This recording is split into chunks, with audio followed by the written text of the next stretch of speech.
Okay, so the Bacchus Marsh Formation. So this is Permian in age, and as you can see, it looks just like a siltstone type formation, but this is actually a Tillite. And we have the hills in the background. So this is the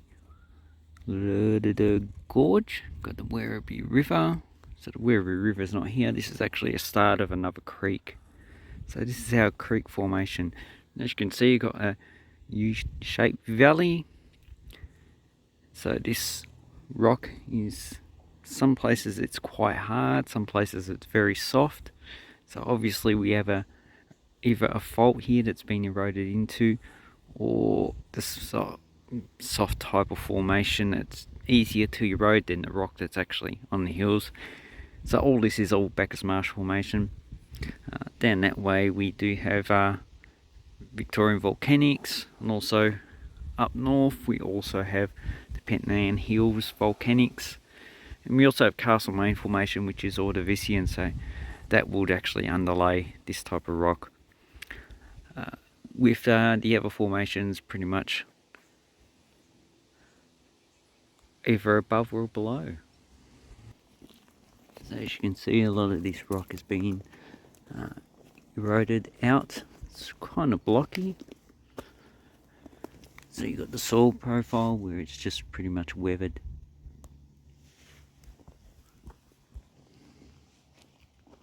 Okay, so at Werribee Gorge we have the Ordovician rock. There we have folding of the sediments, Tabaranian orogeny, and an unconformity. There we have the Permian Tillites, glacial deposits, and geological map.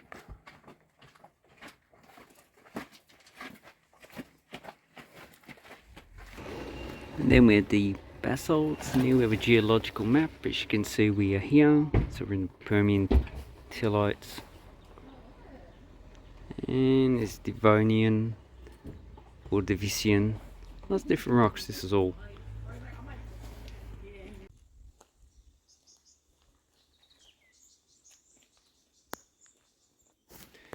Okay, so we can see some of the effects of the actual Tillite. So looks like we have a round pebble, we have some quartz. If we look up here, we have some more different types of rocks embedded. This is like a conglomerate, typical of a Tillite type of rock.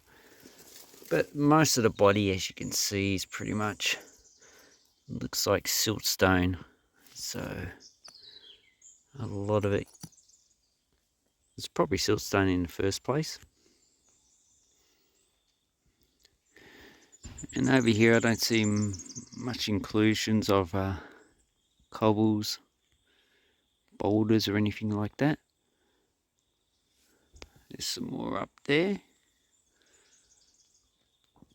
So if you look around, you can actually find evidence that this was actually a Tillite. In the eroded portion, so this is a weathered surface, got eroded surface there. So you've got another rounded rock. So this had a long period of weathering and erosion before it was included in this rock. And if we get it closer, you can see there's some more, probably because they're being weathered, it's harder to actually tell that they're included in the Tillite. So interesting. There's some more here. So if you'd actually break it open, you can probably get a fresh texture, because this has been eroded for quite a long period of time. As you can see, the actual colour alters. So I'm not too sure what the chemical composition, probably a type of clay, because the material is becoming quite fine. I don't see that much quartz in this rock. So this would have been eroded off the mountains that existed in central Victoria at the time, as the glaciers was creeping across it. Probably also from the Flinders Ranges, probably mountains further to the north. and they would have actually retreated and advanced in different time periods. So because this is quite fine, this is probably more like the edge of the actual glacier in which the streams were actually eroded and depositing the actual sediment.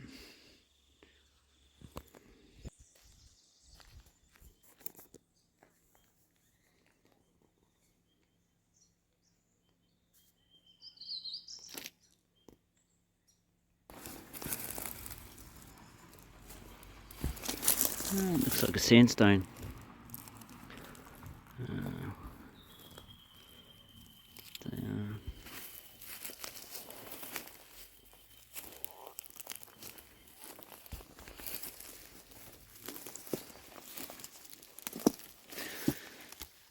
So here we have a sandstone.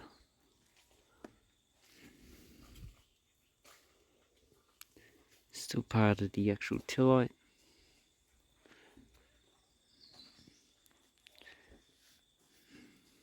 Okay, and what can explain the actual sandstone is that the glacier has retreated.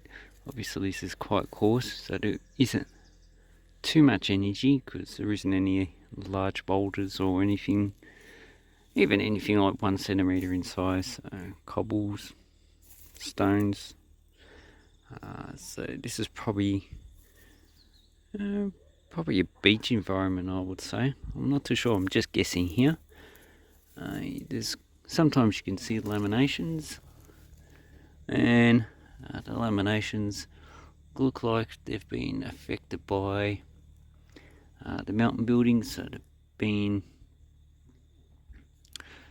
uplifted and they've been folded and faulted, but also probably when it was laid down, probably got cross stratification and other features which I actually need to read up on it, so I don't really know. As you can see, there's actually got a lot of faults. So here we actually have a soft spot where it's quite easily eroded, so it's probably a fault that's formed in the actual rock itself, or it could be a period where softer material is actually deposited in the rock, because it just goes quite a long way along. You can see where it ends up over there.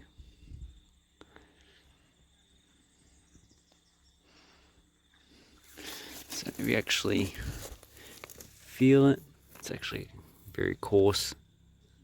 So definitely sand, a lot of silica in it, but also a lot of clays. And I don't know what's cementing the actual rock.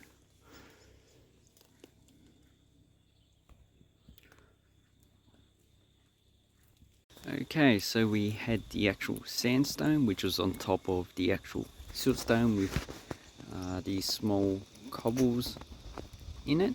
So that indicates to me that's like probably the end of the actual glacial till. Glacial till is probably somewhere else with large boulders in it.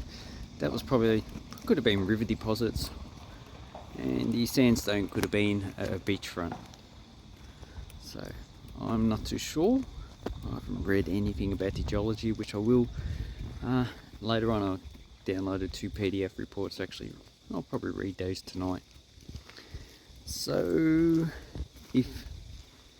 because the glacier was actually retreating, so going north towards Sydney, Canberra, and it was also advancing towards Antarctica.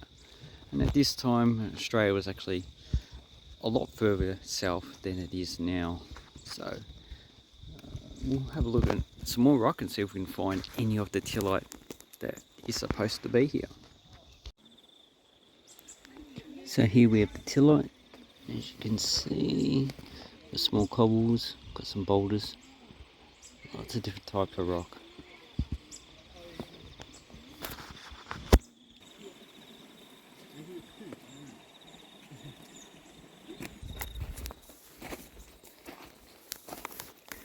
Okay, so here we have the Tillite deposit. As you can see, large quartz cobbles, looks like a mudstone. and we have a lot of rounded rocks. So going down that way, the rocks actually get a lot larger. This is very interesting. So a lot of the gorge, if you want to see Permian rock. Here we go on this side. You can see a large boulder in the actual matrix.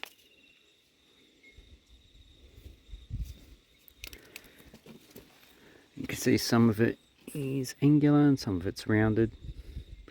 So this might have been recycled.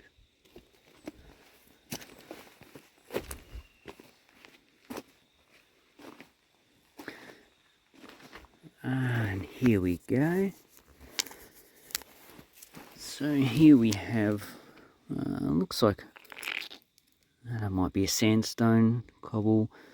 Looks like siltstone again, siltstone.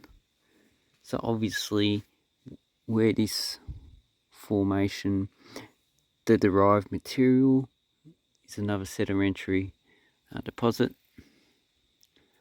That I'm not too sure what sedimentary deposit it actually was. So if we go on the other side, if you go higher up in elevation, the actual rock sizes get a bit small, but as you go down, they actually get a bit larger. And this is definitely a sandstone inclusion. And here we have a quite coarse sandstone. So this is coarse, this is probably medium grained.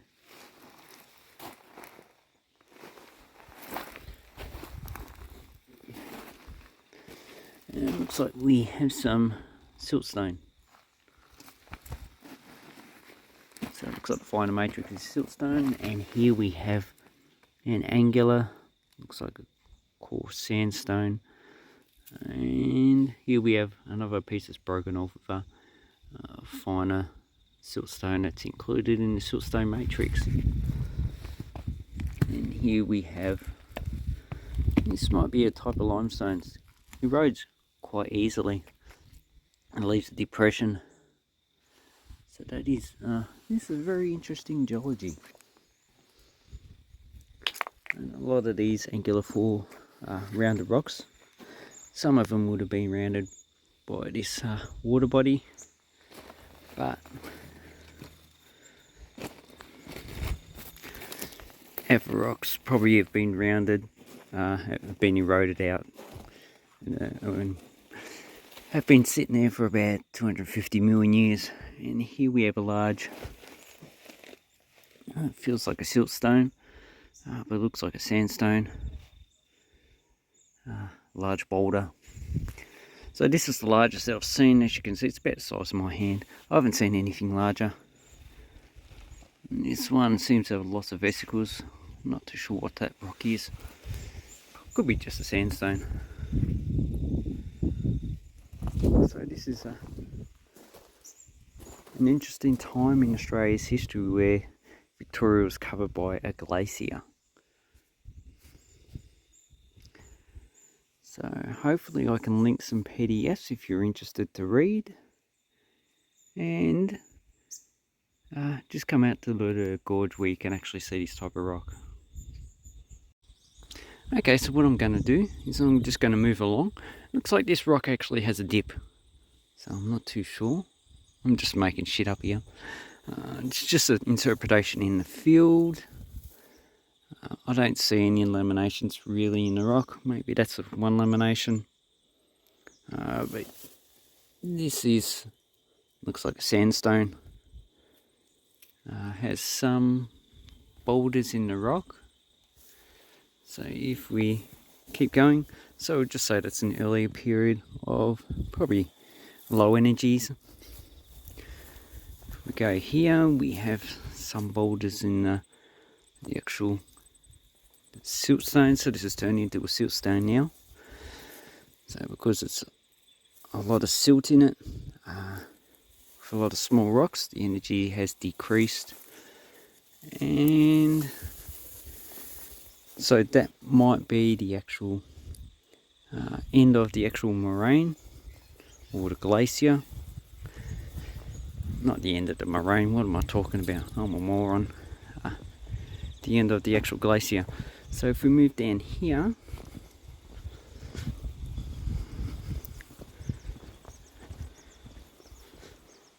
we get to some finer material. So this is pretty much just silt. It doesn't contain any rounded pebbles or cobbles or even boulders. So this is reduced energy. So this is probably past the glacier, probably river deposit, or maybe even a lake at the end of the actual glacier. So yeah, there is no, I wouldn't actually call that a tillite.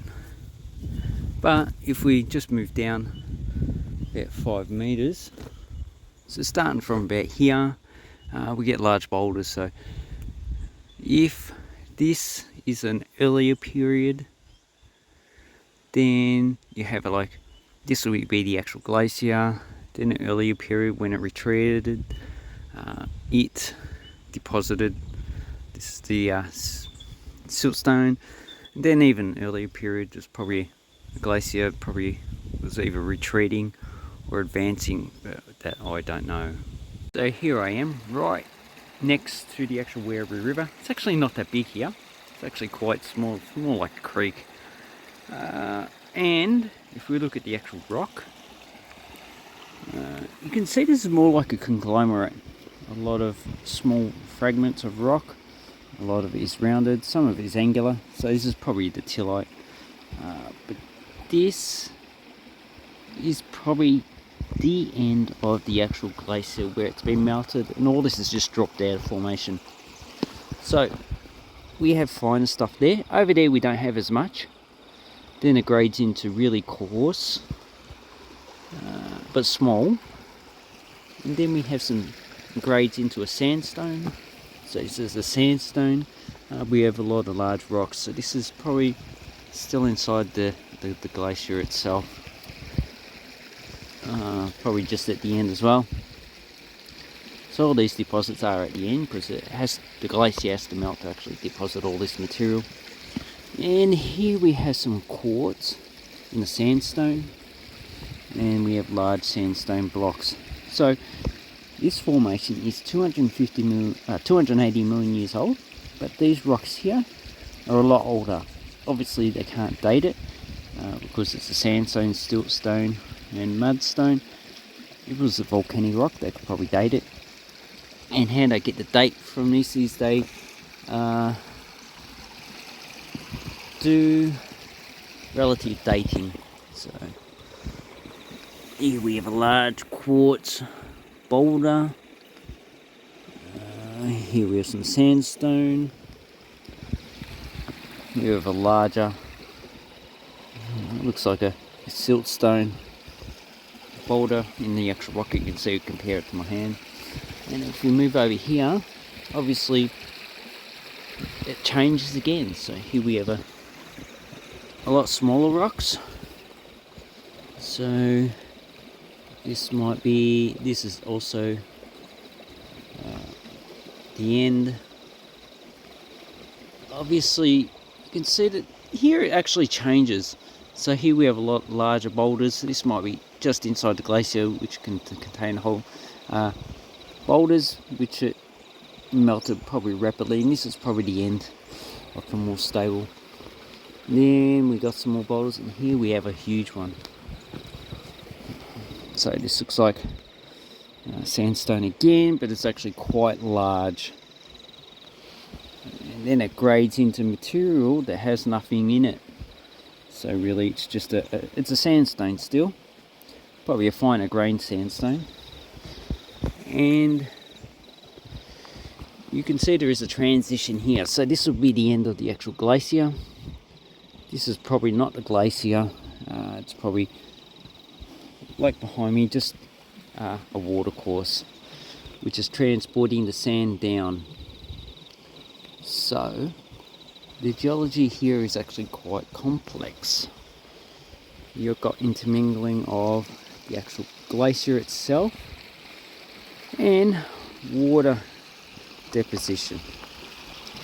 So as soon as I read more about the actual geology here, so I've read nothing really about it, this is just my educated guess, I'll come back here and I'll do another video with more information and more knowledge on this topic.